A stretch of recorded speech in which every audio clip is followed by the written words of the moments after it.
enjoying the conference? It's been great. There's not a lot of time, because I want to bring these guys up and get right into it. Give you a brief history. Who was at the Dogma Debate Live episode Friday night?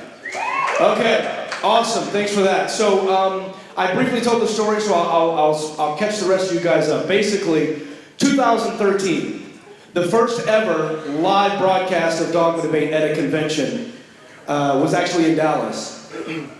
And I had JT Eberhard on stage for a segment we did called Country Song of the Week. And during the whole thing, JT said something remarkably offensive about country music. And this bald head emerged from the crowd and passed a note to me that said, "I want to debate JT on country music." For the last 2 years, we've tried to make it happen. We've tried to get it going. And we haven't been able to do it. And that time is now. I'm so pumped. I am so pumped. So when I heard these guys were going to do it, I was like, awesome, I'll moderate the debate. It's kind of a thing I do. People think I made a career as Matt's moderator. And so I was like, I'll moderate it. And Matt was like, wait a minute. You follow JT on Twitter. I don't trust you. I was like, fine, man. I told JT, I was like, come on, man, I can moderate, right? He's like, dude, you live in Texas. You can't moderate this debate. So this thing has gotten so ugly, they've decided to bring their own moderators.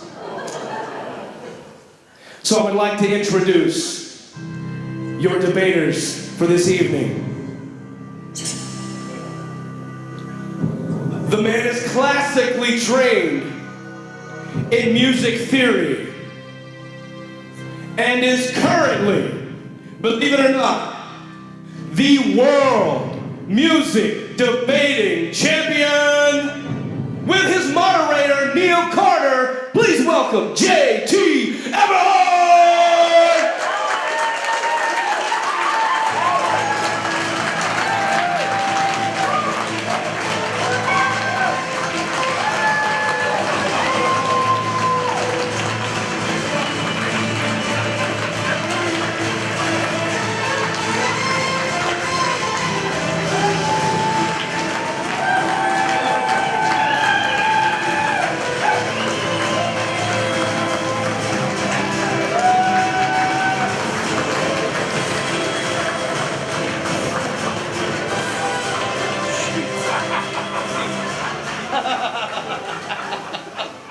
That is badass personified right there, folks. Give him a hand, JT Eberhard.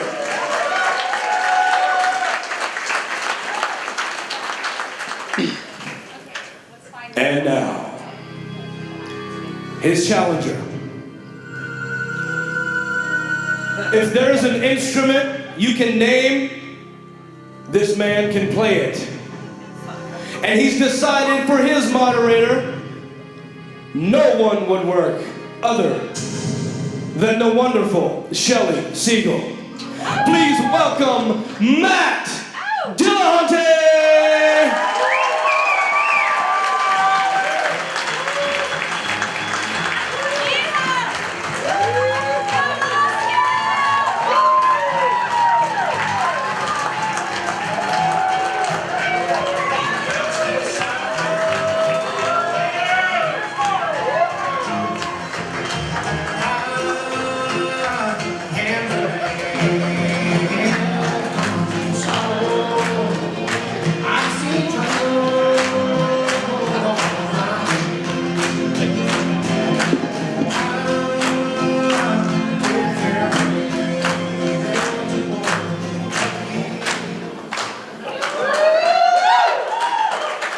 Thank you, ladies and gentlemen. I'm going to be JT's personal moderator.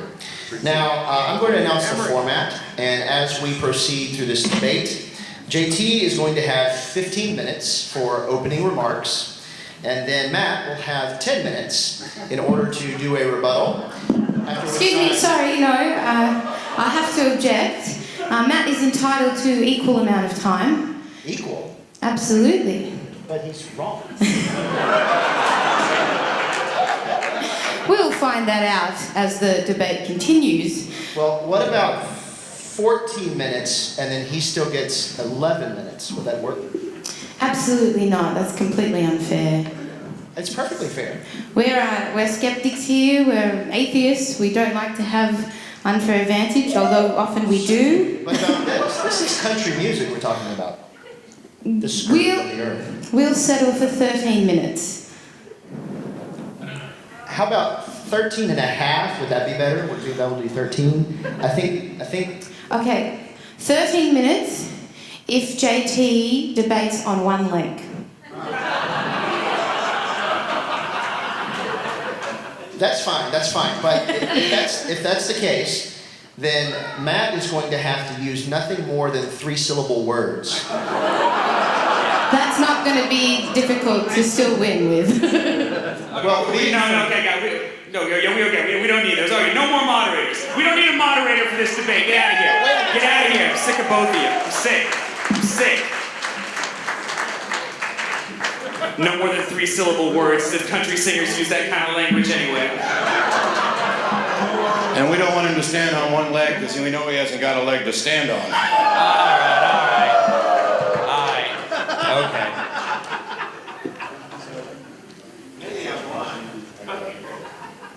Look, I'm blocking your slides.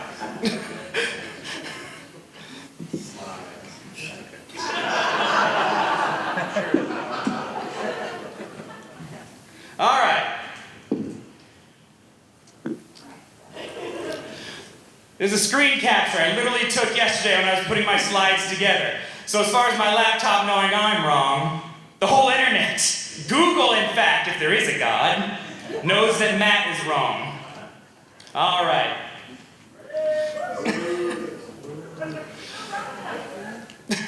Now the first thing we have to do is to define our terms. So what is country? Does it blur into some other forms like bluegrass and such? And it might. But for the purposes of this debate, I'll be going after country as most of us know it, as it is today. This makes sense. For instance, I'm an Oakland Raiders fan. Now imagine if an analyst of how good we're talking about how good the Raiders are, one commentator says, they're fantastic. Now the other commentator is likely to ask, how can you say that? They were 3-13 last season. Now, imagine the other commentator argues back that since they're actually good because they won the Super Bowl back in 1980, 35 years ago. Who would be convinced that the Raiders are presently good because they were less shitty in the past? Nobody except true fans like myself. Now, I'm not here to tell you that you can't like country music, or that you're some kind of fool or lesser human if you do like country music. I'm not here to yuck somebody else's yum, and I certainly don't want to say I'm better than anybody else because of my music tastes. Hell, some people like getting peed on in the bedroom. And whether you enjoy country music or sexual peeing, who am I to tell you that you shouldn't?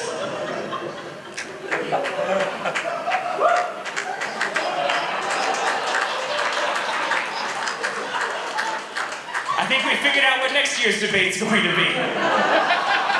And which side Matt Dillahunty is on. But I'm nobody to tell you that, so I won't do it. So how can I win this debate? How do we determine if something subjective, like your music tastes, sucks?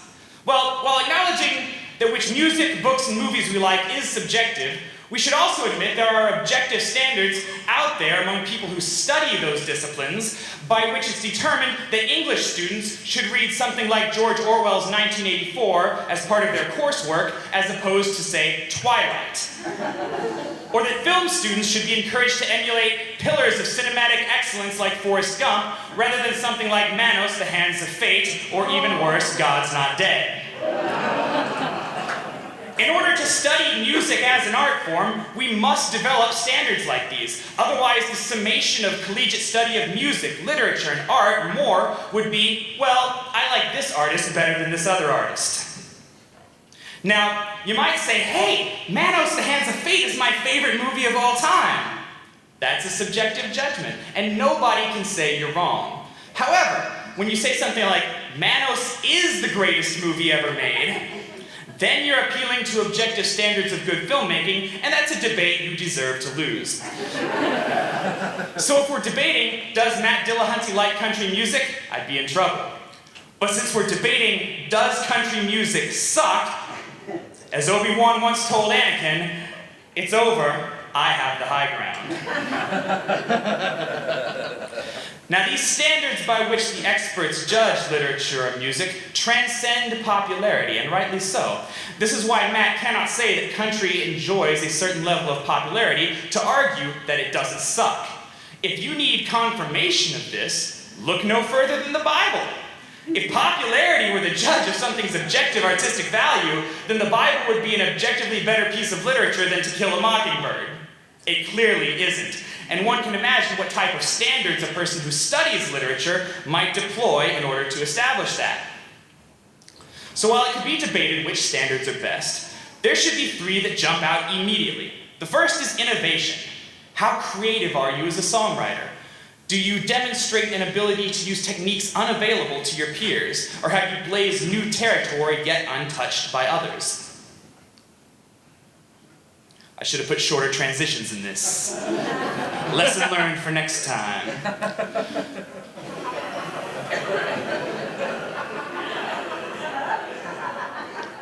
The next quality to look for in objectively superior music is variation. Can you successfully differentiate your music from that of your peers? It's one thing to emulate the styles of your heroes. Indeed, virtually every musician can tell you who influenced which musician influenced their particular style.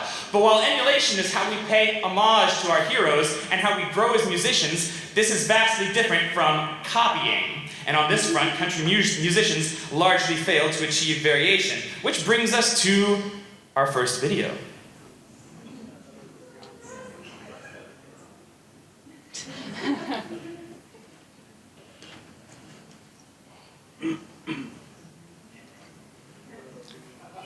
This is God trying to give Matt all the help he needs.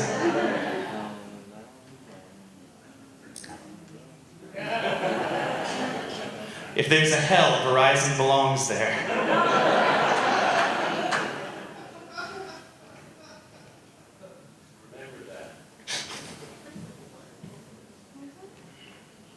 Are you fucking kidding? Okay.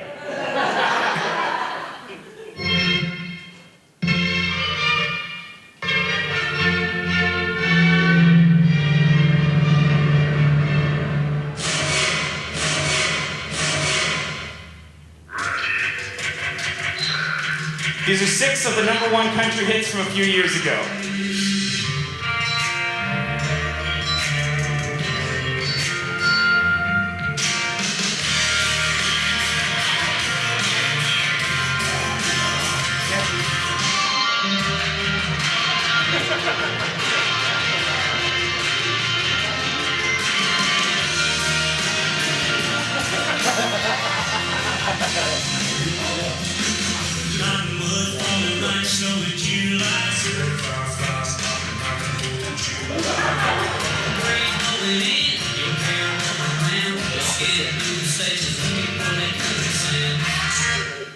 You get the idea.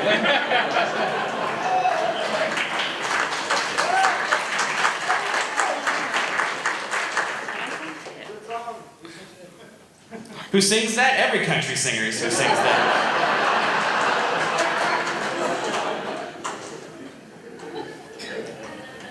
Now, this is not to say that opera or any type of historically classical music represents the zenith of musical achievement.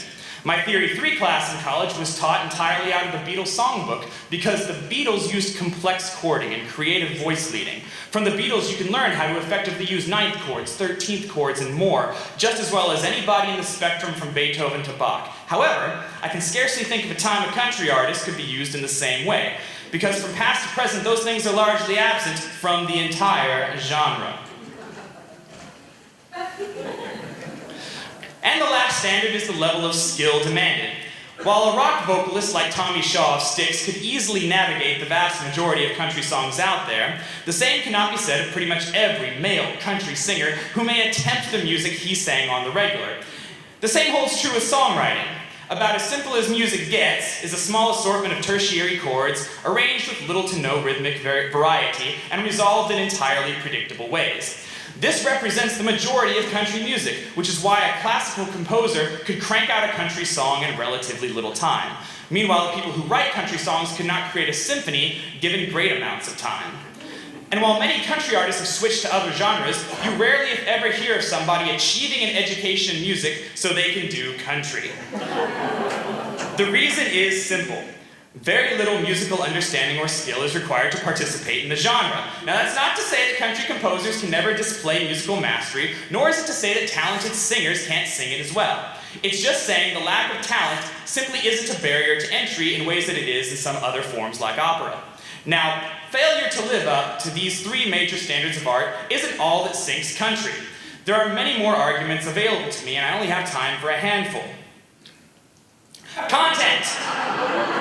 Why does Mike Huckabee suck? Well, because of the stuff he advocates. It doesn't matter how eloquently he deploys the things for which he advocates, those things suck. Consider what country music frequently endorses. Jesus. Letting Jesus take the wheel. Drinking away your troubles. You motherfuckers. Jesus. Resolving disputes with violence. Jesus. Etc. And Jesus.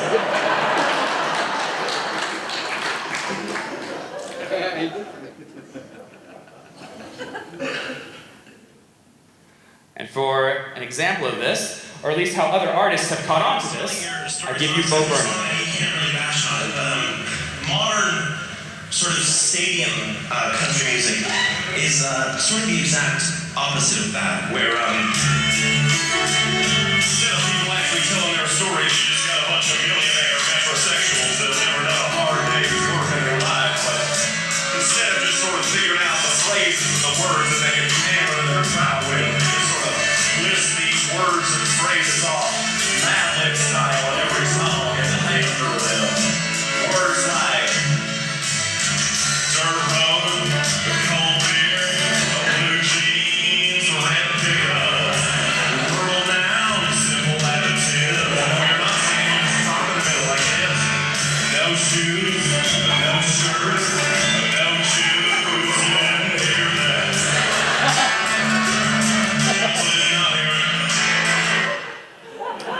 You get the idea.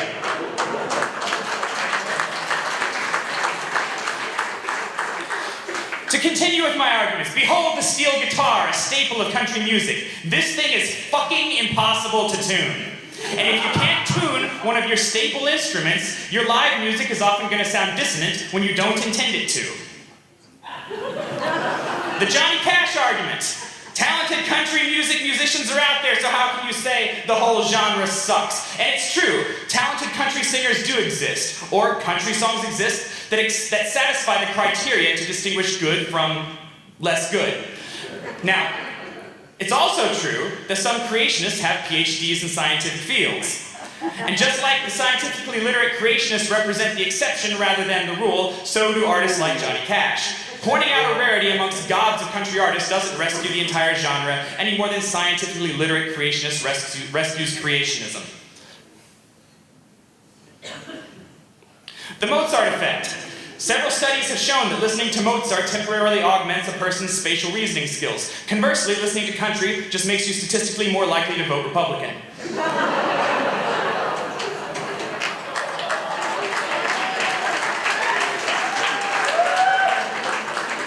So in summation, in order to win the debate, my opponent must do the following. He must show how country music, more often than with a few outliers, has achieved innovation and created a diverse genre the way other genres like rock have done. He must show how country music, in more cases than a few outliers, has achieved a variety of sound and vocal styles. He must show how country demands something of its participants in order to achieve a high benchmark in the genre beyond the most basic understanding of music, the way success in other genres demands. He must show how, on the whole, the content of country music doesn't tend to paint some of the most lame behaviors and beliefs as virtues.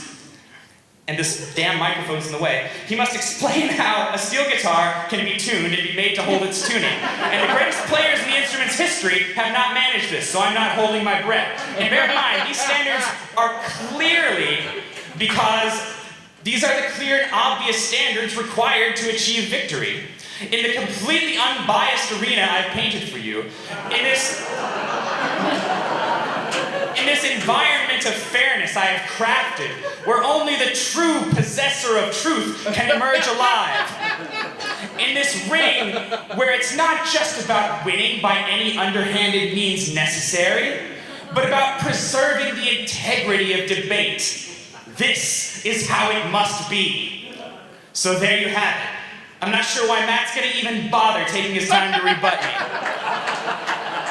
But after it's all over, Matt, don't worry. You just come on back if you ever want to try again. Cause I told you once, you son of a bitch, I'm the best there's ever been.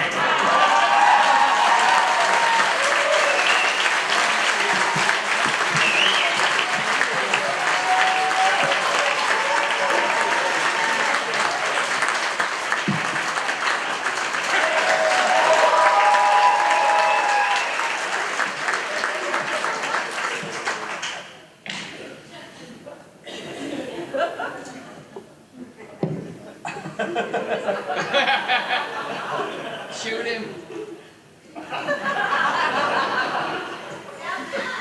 He's fucking wrong.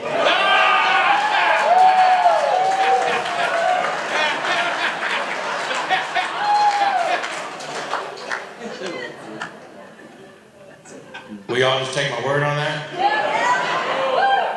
Then why the hell would you take his word about what the standards are for good music? Innovation. You're not innovative, so you suck. Boy, if I'd have known I was going to have to debate Dwayne Gish and William Lane Craig, I'd have wore different shoes.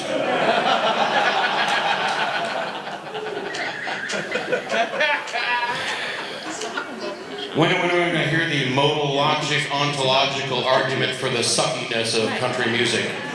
I'm sure it's coming. So, ice cream with fruit in it sucks. Now you can say that that's your opinion, you can say that this is what you think, but when you make a declarative, universal, objective statement about something that is clearly subjective, that's a problem. And when somebody comes up to you after you say ice cream with fruit in it sucks, and they say, well, yeah, but what about strawberry? And you're like, well, okay, not strawberry. Well, you've kind of backtracked a little bit. And then if they say, yeah, well, what are your thoughts on, like, pineapple? Well, pineapple's okay too. Haven't they already proved that your original statement about ice cream was wrong? Was wrong? I think so. And yet when JT stood up on Dogma Debate and started talking about country music sucks, it makes my brain bleed. He didn't use that accent, but I will because I enjoy it. It makes my fucking brain bleed. It's an embarrassment to put that kind of theme to 4 repeating chords. Go back and listen to it. That's damn near an actual quote. And then I went up and I handed the letter and I said, I'll challenge you to a debate on that. And I said, and I can win it with one name, Johnny Cash, which is why he's got a Johnny Cash slide in his presentation. By the way, this argument with regard to Johnny Cash is flawed because he compared him to creationists with science degrees. And so creationists are presenting arguments and then they have their degrees. If you direct that analogy to Johnny Cash, what he's really saying is that Johnny Cash's music sucks even though Johnny is good. Because the arguments of the music are the presentation and the degrees are the background. Fool. But when I challenged him, he said, okay, well, not Johnny Cash. So he wants to exclude Johnny Cash, just like strawberries. And then I said, well, what about bluegrass? Oh, well, bluegrass, that didn't count. That's not country. Bluegrass is fine. And then curiously, when I was in Puerto Rico a couple weeks ago with Dr. Richard Carrier, I was telling him about the debate we were going to have, and he said, I was in a car with JT, and I was talking about how much country music sucks, and then JT just started defending it. But he was only willing to defend Western music. So JT knows that there are 2 kinds of music, country and Western. And one of them sucks and one of them doesn't, evidently. I have no idea how much time I have, so let me get to the heart of all this. What is it that makes music suck? Well, if I play a guitar badly, but that is in fact my intent, if I'm intentionally playing it as if I were unskilled and I do that perfectly, that's good. The evaluation is a comparison of what you're trying to do with what you actually accomplish. When you start talking about whether or not you're innovative, man, there's plenty of people who aren't particularly innovative. Everything that we love is borrowed from somebody who came before us, massaged, twiddled around. Here's the new version, we've tweaked it up. None of us are innovative. It's the handful of freaks throughout history. You can't point to them and say they're the only thing that doesn't suck. Well, maybe they just don't know how to play their instruments. I think I heard him mention something about that. You can tell that to Roy Clark, and Chet Atkins, and Jerry Reed. And by the way, one of those wasn't actually a steel guitar, it was a dobro. And while you might sit around and argue about who the best guitarist in the world is, and you'll get a million different answers, when you ask who the best dobro player in the world is, there's exactly one answer. It's Jerry fucking Douglas, and nobody will tell you anything else. He plays with everybody, country or not. Mumford and Sons, which, I don't know, is that country? Is Mumford and Sons country? Bluegrass. They suck. Oh, okay. So eventually we'll get to the other genres that you want to write off as well. When you start talking about how they're all the same and they just use 4 chords, there was that 4-chord song. I don't know if anybody's ever seen the video from Axis of Awesome that shows that all pop music's the same.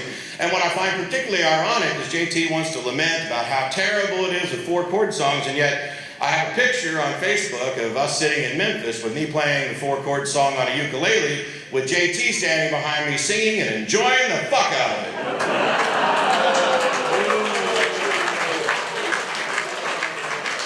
But hey, the lyrics are all Jesus, Jesus, Jesus. You know, I used to agree with you. When country music would come on, there's some of it I love, some of it I hate, and they'd come on and I would just like, oh fuck, I'm vetoing that. There's no more Jesus crap. Oh, would they stop singing about Jesus? And then I drove around for a while. And with other stations. And curiously, when the Doobie Brothers sing Jesus is just all right with me, it didn't bother me much. And when Norman Greenbaum sings about going on up to the Spirit in the sky, he's not a sinner, he's never sinned because he's got a friend in Jesus, I don't freak out about that. I love Highway to Hell and Sympathy for the Devil, that shit gets cranked. Wait a minute, what's all this problem with Jesus? Oh, James Taylor, Fire and Rain. He's bankrolling the bankrupt idea of no, there are no atheists in foxholes. You got to look down upon me, Jesus. You got to help me make a stand. You got to see me through another day. I can't make it any other way. We should hate him. Everybody love that song? Pretty much everybody in the world. Well, there's themes. There's themes that we keep going through. It's all religious folk. No, country music's about stories. It's about urban life. It's about real things. It's about a lot of beer. Anybody like beer? Tom T. Hall wrote a whole song. I like beer. It makes me a jolly good fellow. It's probably a crappy song, isn't it? You just stay covered up over there. A lot of songs about moonshine and whiskey. Some of them are really interesting. If you go back to George Jones' big hit White Lightning from the 50s, you pull out his vocals, you know what you hear? You hear Jerry Lee Lewis on the piano and Chuck Berry on the guitar. Those aren't the actual performers, but that's exactly what it sounds like. And that brings up an interesting point. If we remove the vocals from country music, how many of you think you could identify from a list of 100 songs which ones are country and which ones aren't? How do you do that clarification? Oh, I'm sure you could, you jackass. You just sit over there till you're called for it. A lot of people love drinking, and JT, this is all just crappy themes, crappy ideas. Ain't nothing wrong with getting drunk, as long as you're responsibly drunk, if that's possible. Bring along a friend to make sure you don't embarrass yourself. I sat around and I thought, man, I'm being a hypocrite for hating country music just because some of it includes some shit I don't like. Because the truth is, under the standards that JT would adopt to say country music sucks, rock music sucks, rap music sucks, pop music sucks. Probably the Residents are the only ones that don't suck. And if you don't know about the residents, you should probably learn. And we hate on some terrible people. Toby Keith. He's probably a god-awful human being.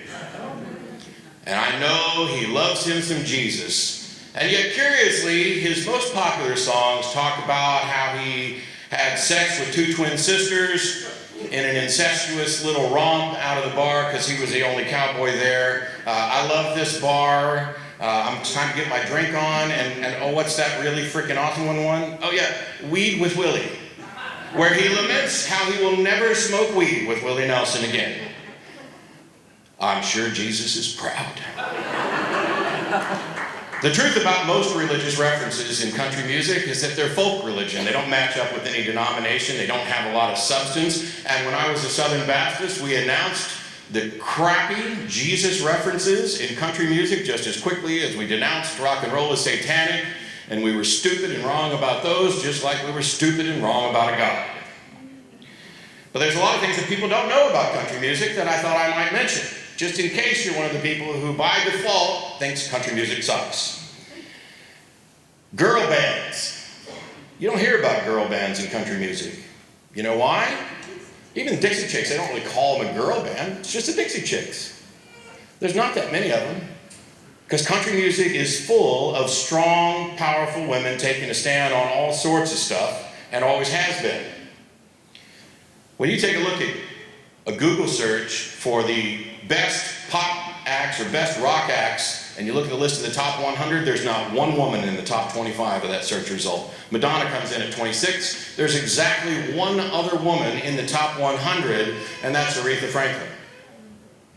When you do the same list for country music, you get a lot of different results, and not just Taylor Swift and Kelly Clarkson and Carrie Underwood, the popular ones in the modern era. You get Dolly Parton and Loretta Lynn and Reba McEntire, and a list that goes on. And the curious thing is, let me just start with 2 examples. Jeannie C. Riley recorded a song called Harper Valley PTA. Anybody know of it?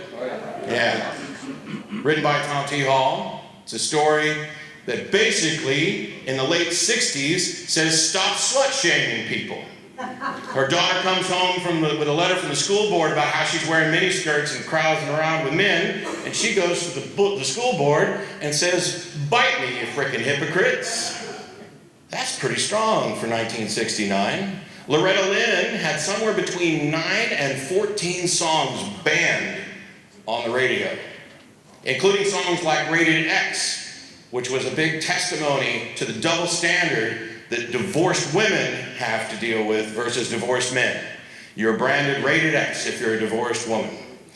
She also had a song about a young girl losing her virginity. There were plenty of songs by a lot of different women, not only about being cheated on, but about doing the cheating. Plenty of strong with Gretchen Wilson. I don't want to tangle with her at all. That is a bad, powerful, strong redneck woman today. But probably Loretta Lynn's most famous one was a song called The Pill. Nobody wanted her, oh, we're not putting that on the radio, we're not putting that on the radio. And the entire song is about, I've been with you forever, and every year another baby's come, and I'm sitting around in my maternity garb, but you can't lay this chicken or set this chicken one last time, because now I've got the pill, and I'm throwing this shit out, and I'm getting mini skirts, and I'm going to get my drink on.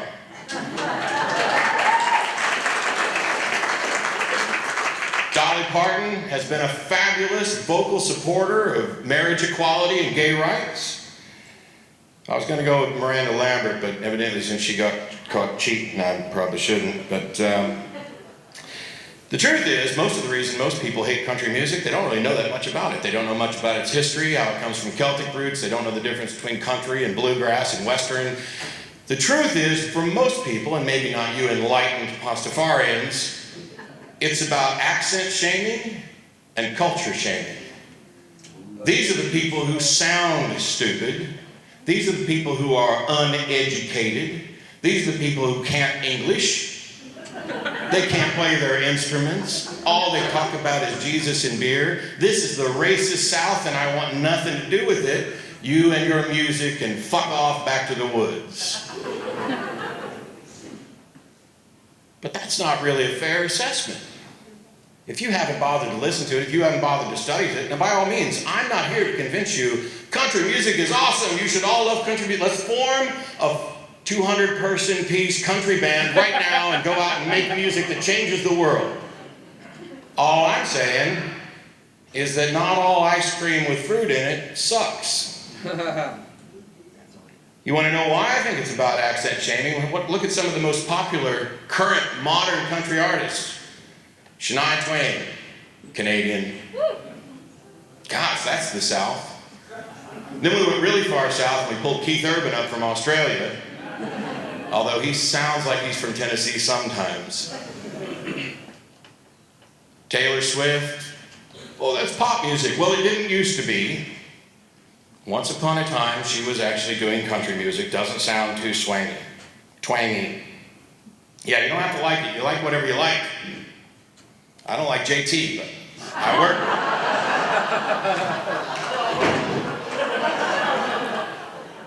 Are we pulling out tables and chairs? Because I got Ken Anderson's phone number.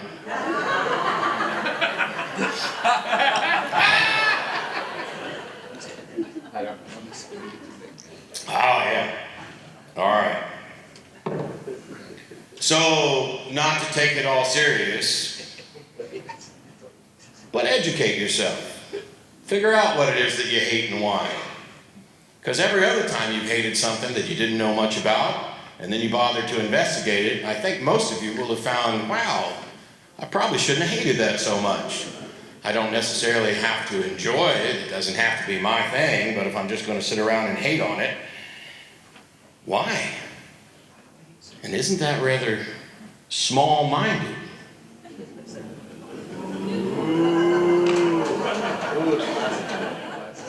But what the hell do I know? I'm wearing overalls and a hat and talking like a jackass and drinking moonshine, so...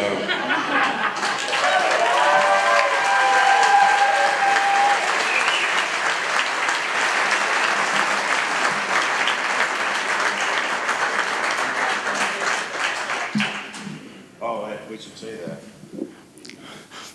Okay, yeah, next is fine. I had to ask him what was next, actually.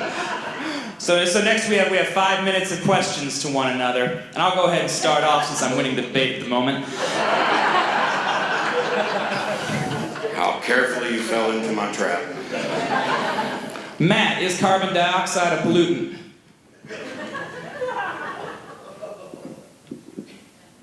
It can be. He's right. That's exactly the right answer. I'll tell you why. This is something that climate change deniers try to say, like, oh, carbon dioxide isn't a pollutant. It's in the atmosphere. You breathe it in. It's completely safe. What makes it a pollutant is the amount. Sure, a little bit of carbon dioxide's fine. Put enough in the oxygen, you become Venus, and we're all fucked. So when he says, oh, yeah, country music, rock has some mentions to Jesus too, so isn't rock also just as bad? Well, it's a matter of content. Rock has the amount of mentions of Jesus that keeps our plants alive. But country, on the other hand...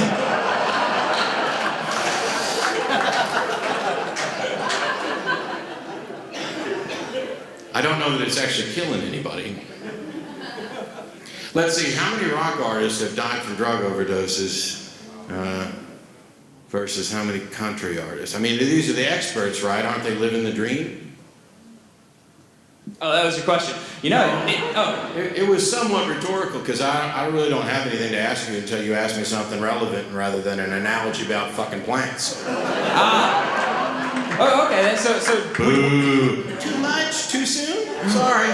Would you then say that rock has the same, anywhere close to the same number of favorable mentions of Jesus and a lot of things? Probably not. Oh, there we go.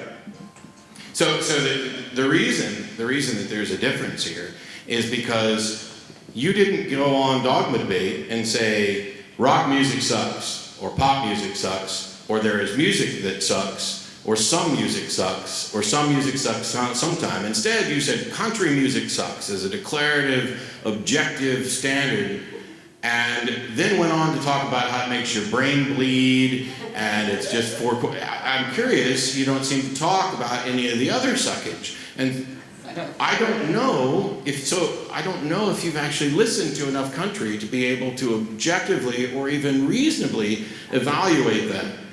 Do you know where I'm from? I do, actually. Mountain Home, Arkansas. Let me tell you what gets played. Let me tell you what gets played in like in the doctor's office. There, it's some country. So the thing was, you wanted to exclude Johnny Cash. Oh no, I don't want to exclude Johnny Cash, but I do want to. So he sucks. No, he doesn't. He doesn't suck. Well, he's dead now. I'm not gonna sit in front of an audience in Dallas and say Johnny Cash sucks and expect to win a debate. And but why is that? He doesn't suck. He absolutely doesn't suck. But the point is, do his songs suck? a lot of his songs definitely don't suck. But I pointed this out in my opening. Like a lot of creationist arguments don't suck. The Raiders are not a good football team, even though they won a few Super Bowls back in the day. Like, that doesn't rescue them as a football team now. Yeah, when you said country music sucks, you then made an exception, excluded Johnny Cash from that declaration. Sure, like his music establishes him so far above everybody else in country music, and you're trying to use the example up here to rescue the pile down here. No, I'm not. I'm not trying to use that as to rescue anything. I'm pointing out that you made a statement, country music sucks, and then you excluded Johnny Cash, and then you excluded bluegrass, and then you evidently excluded Western, and then on Twitter the other day, somebody asked for a further clarification where you said, oh, I'm only talking about modern country, not old country. So you want to exclude old country music. Oh no, what I said was I wanted to use modern country as the most pernicious example, because that's how most people here know country. It's how most people have come to know country. So yeah, I definitely want to focus on that because it kind of puts everybody on the same page. So does ice cream with pineapple in it suck? Does it matter how long something's been around? I mean, if Alan Jackson does a remake, as he has, of lots of songs, but Papa Top, did Papa Top not used to suck and now it sucks because it's modern, in a modern radio? No, the good examples are still good now. Mozart is still a genius by today's standards. Sure, so there's good examples, there's good country music. Yeah, but there's a reason you're having to go back in time to pull up all of these examples. Because country music has not evolved, it has devolved into something that is... Okay. It has. I'm still trying to get a definition of what you're actually calling country music because you've excluded all the shit that we wanted to talk about. I'm not excluding all the shit we want to talk about. I'm talking about stadium, like the focus I want to put on is stadium country as it stands now. Ah, so you're talking about rock bands that were too shitty to make it in rock and added a fiddle. Now you used Taylor Swift in your opening. Did she start in pop and then go to country? No, she left country the second she could. Yeah, and Darius Rucker started in pop, and now he's a country phenomenon. Rock me, mama, like a wagon wheel. That's right. Now, granted, I don't really like Wagon Wheel, but it is kind of fun to play and sing out in the bar when you're drunk. That is true. I win. No.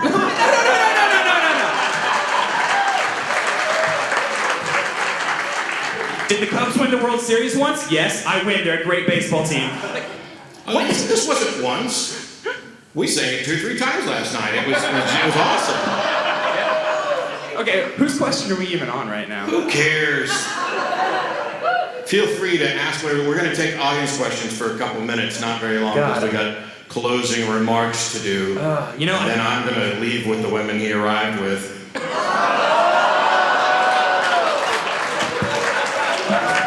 Because I got a fucking pickup truck and a guitar. And I'm hung right down to my cowboy boots. Hey, skeptics!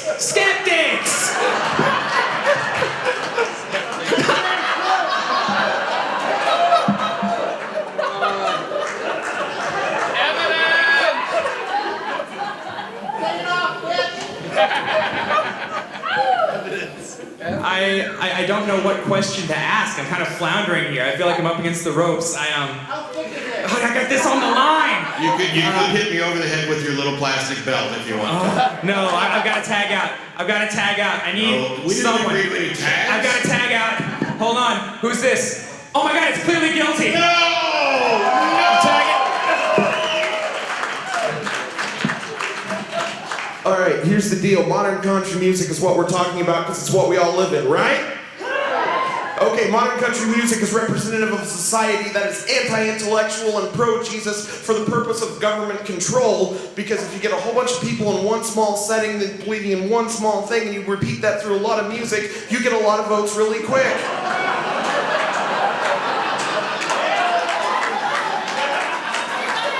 It's in the other book too.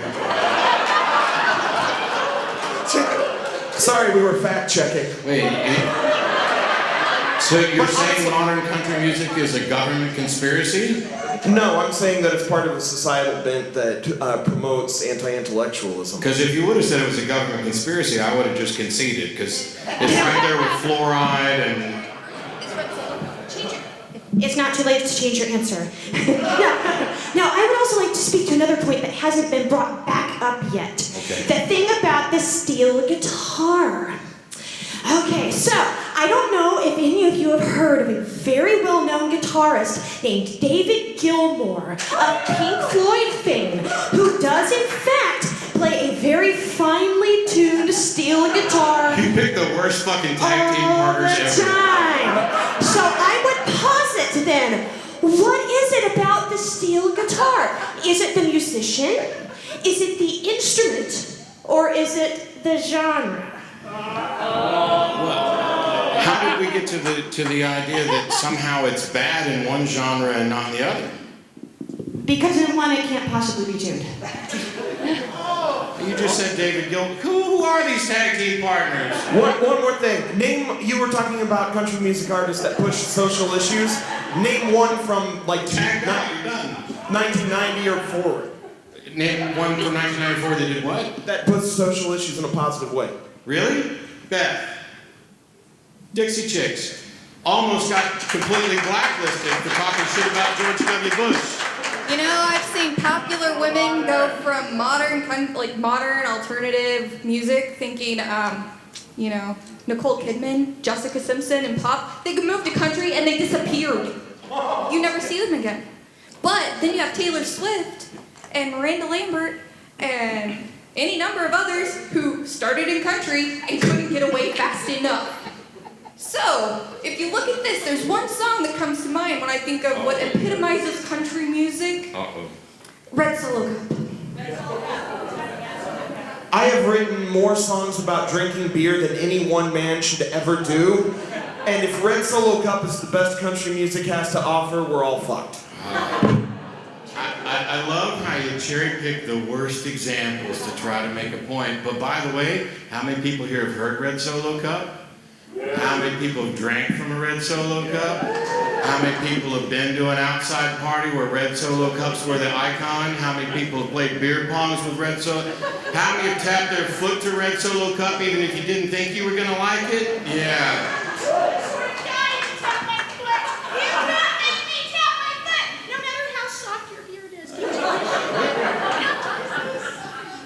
Okay, but you notice what he did there. He cited the Dixie Chicks to prove how progressive country music is, and then in the next breath said they almost got blackballed by the rest of the industry. Yes, because I never said that the people in charge of the country music industry don't occasionally suck. I was talking about the music and the values in the songs. I'm good to move to audience questions. Okay. Let's do it. Who has a question? I have the mic right here. David Smalley has a microphone. We've got like 5 minutes or so. Any questions? Right over here. Megan. No I just want to say before the first question, Casey Musgrave is also a very, very progressive country singer. Has a song out about smoking weed, has a song out about marriage equality. Awesome. Look her up. And there's a reason we changed the title of the segment from Country Song of the Week Is this your tag-in partner? to Crazy Song of the Week, because there's plenty of crazy people Yeah, there. he would be my tag partner. I've actually pulled up next to his truck where country music was blaring out of his truck, so... See, this is why I wouldn't allow him as a moderator. Bias.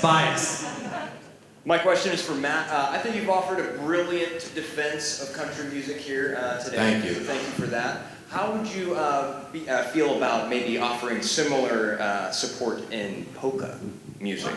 So, when it comes to polka, I'm a Weird Al fanatic. And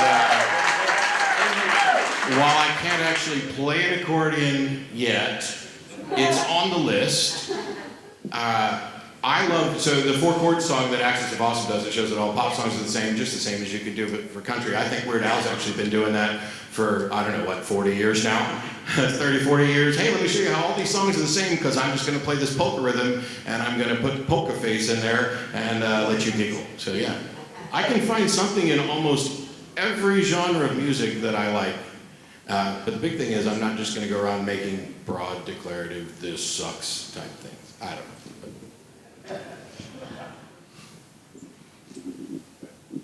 JT? Go ahead. JT. Yeah, sorry, I was talking trash under my breath. Wouldn't it be probably more rational, more fair, and more honest to simply say some country music sucks? Could I say most or virtually all? Yes, I think that would probably be more rational and fair if you said some or most, simply because, as Matt pointed out, you carve out several groups and say they're good. Sure. Now, when I said on the radio that country music sucks, I didn't expect anyone to literally hear that and go like, oh, he thinks every country song ever, every note sung, every note written, absolutely sucks. No, of course there's exceptions, but there's a reason they're the exceptions and not the rule. I don't know how to say you want to carve it out and say, okay, we'll say some or maybe most. You tried in your opening to give like some objective standards of what was it? Let me see here. It's innovation. I don't remember what I put. Innovation and level of skill. Variety and demand of skill. And yet, what if somebody doesn't agree that those are the standards by which we should determine whether or not something sucks?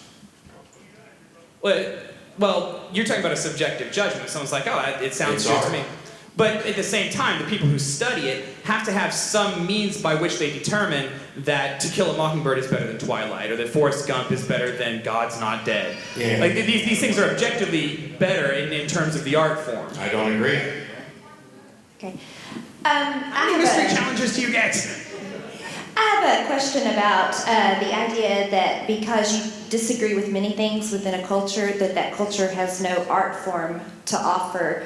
When I think about the Renaissance and Christian artwork that was done by, say, Leonardo da Vinci or some of the other masters, they still exhibit a lot of talent, and we can still really appreciate their art, even if we don't agree with maybe what's represented in the art. And I see country music as the same way, as it is representative of a culture, almost a type of anthropology, if you will. Yeah. And I really appreciated, Matt, that you pointed out the Celtic roots, because a lot of people are not aware of that. And I just, a question. How would you speak to that, JT? How would you, yeah. Go ahead. No, not done. So we're going to pause for a moment to issue a joint statement. We're having fun. JT is not actually shitting on all of your music. He fully recognizes that you're not terrible people because you agree with me, because he already knew I was right. The big thing is country music feels like home to some people, and there's other music that feels like home to somebody else. So I'll beat him up because I have this concern about claiming something's an objective standard just because there are some quote-unquote experts who seem to have agreed that that's the standard, because that's the crap that I get from religion. Okay, let me get into this joint statement. Yes. So here's the deal. I don't like country music. Now, when I get on Dogma Debate and I go over the top like, oh my God, country music makes my brain bleed, my ears are falling, can I amputate my skull, please? Like, it's a character not unlike Stephen Colbert. It's going over the top in order to achieve humor. So we get asked to do this debate, and my job is to sit up here as a joke and try to win the debate. And so we put out these funny videos, and you know what I get on Twitter from some people? I thought you and Matt were friends. Why do you guys hate each other now? What happened? This is fake?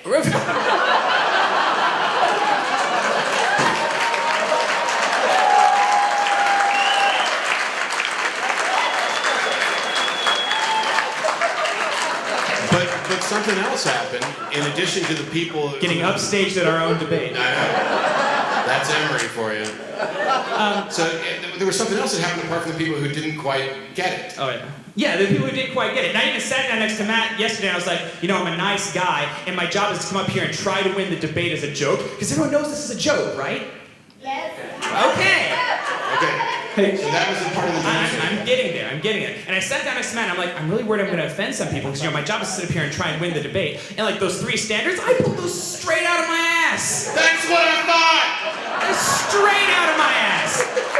Because I'm supposed to be defending the affirmative. So when you said here, like, JT, that totally serious thing you said that doesn't seem right, it's because it's a joke, and I'm just arguing the affirmative because it's a joke. Okay. And to be fair, in JT's defense, when he comes on the show, we play the absolute shittiest country music we can find.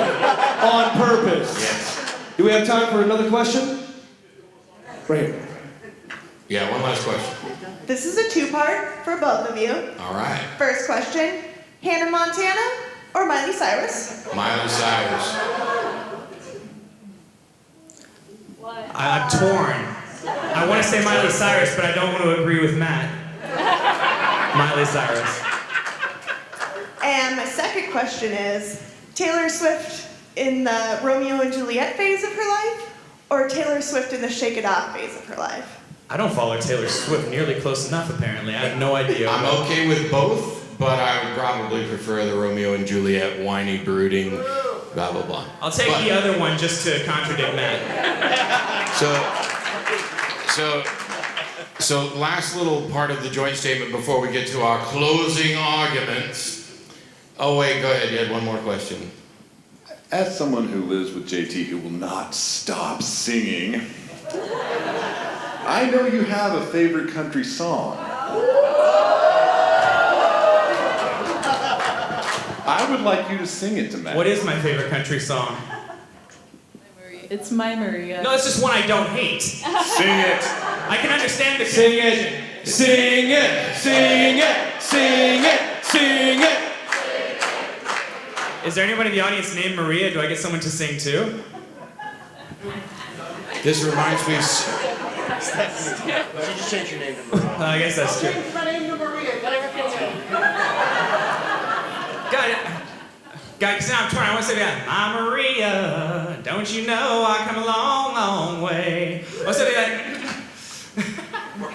My Maria, don't you know I come a long, long way. That's pretty innovative.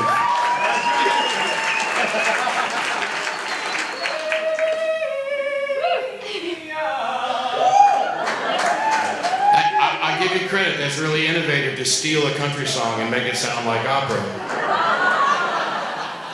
I'm protecting my own good tastes. It reminds me of the So does he have to sing a German opera piece now? No. Yes! You don't want that. It reminds me. Let me hear it. I feel pretty, oh so pretty. I feel pretty and witty and gay. I knew it! I will say though that, and I'm going to forget the actual reference, but when you were trying to Too much moonshine. You were trying to dodge whether or not you had a favorite, and it reminded me of the my least hated favorite fish would be sole. So somebody knows what album that's on. You don't. It's not country.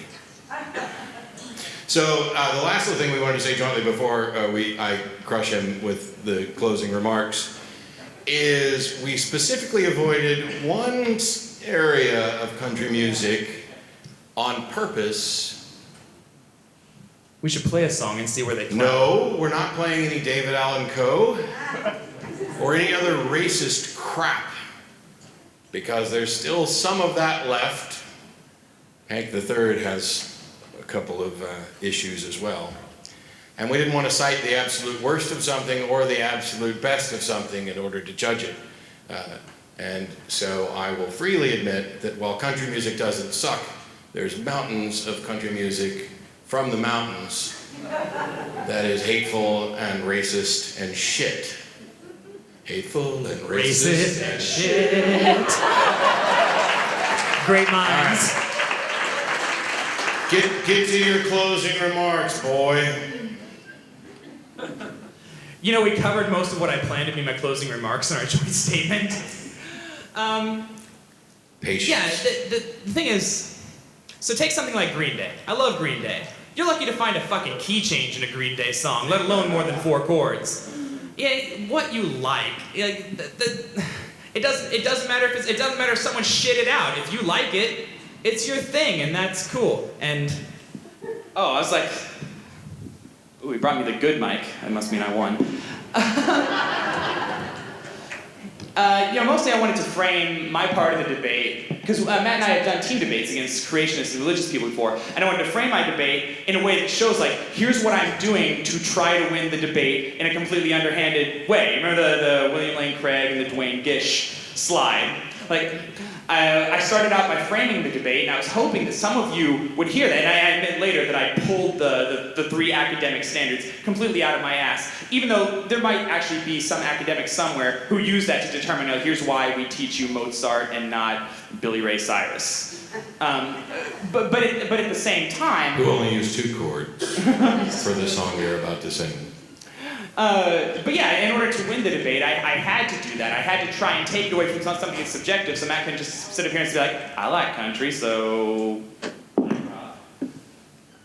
So I did that and hope that some of you would hear that and be like, okay, yeah. And then at the end, I would show you, like, this is what an experienced debater is doing to you to try to suck you in, the way religious people do. That was actually my intent. I know that wasn't Matt's intention. Matt wanted actually to accomplish something else that I think he accomplished, and maybe he'll talk about that. So, closing argument.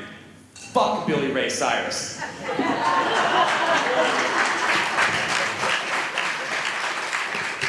I'm actually down with that in the figurative sense. He feels pretty, oh so pretty. So, this has been way too much fun. First of all, because I got to buy a pair of overalls, and it's been about 35 years since I've had overalls. $20 for this joke. $20 at Target today. Target. Target, yeah. It's the white collar redneck Walmart.